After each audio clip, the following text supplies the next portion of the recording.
So it is one of my favorite pictures ever. That's my golden retriever, Lucky, and he's praying with me. We taught him to pray. It was a Sunday morning. I was going to preach somewhere, and I sat down and we started messing around a minute, and he's got now where I say, Lucky, do you want to pray? He'll come in, sit down, put his paw up on my hand, and bow his head. And my grandkid, I've got my grandson Jake and Andrew sometimes can get him to pray with them. But I tell them when they do that, they have to pray with him. It's a sweet and special thing, but Lucky's a pretty special dog.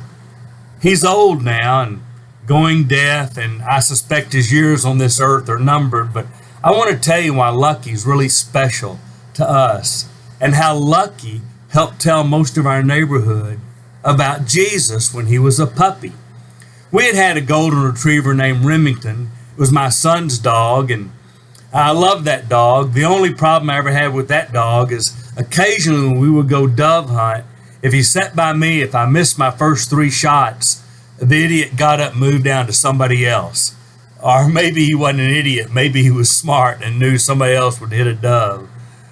But I loved Remington. We ran together, then we jogged together, then we waddled together. My son moved off and started his family, and we kept Remington, and we got really close.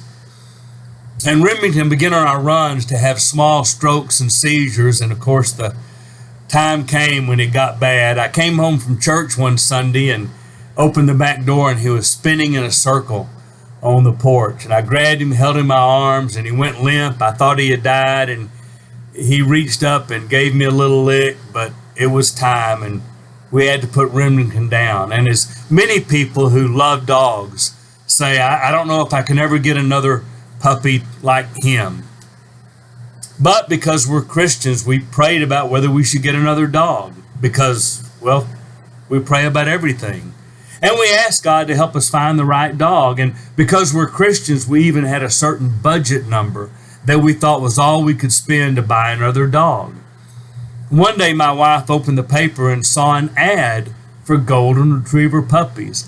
And she says she wasn't sure why. We'd seen a lot of ads, but she picked up the phone, called and said, my name is Marcia Ridgel. Are you the people that have the golden retriever puppies for sale?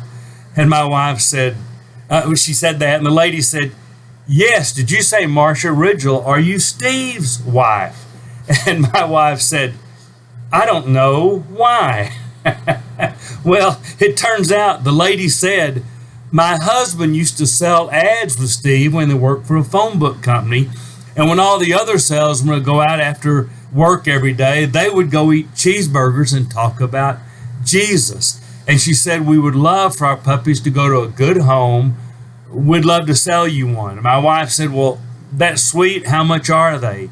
And she quoted a price that was way more than we could spend, but then said this, but because we know who you are, we'll sell it to you for, and quoted the exact price we had committed that was all we could spend. And so we went to pick out a puppy. Couple of our grandkids went with us, and our granddaughter Avery then was about 2, and we were driving back and trying to pick a name, and I wanted to say something spiritual because God had kind of led us to this dog, and I wanted to call him, I don't know, something spiritual, but I thought Providence is a weird name, and I hated to picture myself running out in the front yard and going, Providence, you come back here, you behave. That just didn't sound right. Gift of God was a little awkward, and my little granddaughter said, let's call him Lucky, because God made us lucky to get him, and God made him lucky to have us. Well, I'm not sure she understood everything about Lucky, but we did call him Lucky, and we knew what that meant. And you're wondering how a whole neighborhood came to know Jesus because of Lucky? We took him out in the front yard, and everybody came to play with Lucky. Ask how we got him. We told the story of when Christians pray and budget, that God works in our lives in amazing ways because we believe God cares about everything in our life. And so for a long time now, Lucky has reminded me of the goodness and graciousness of our God.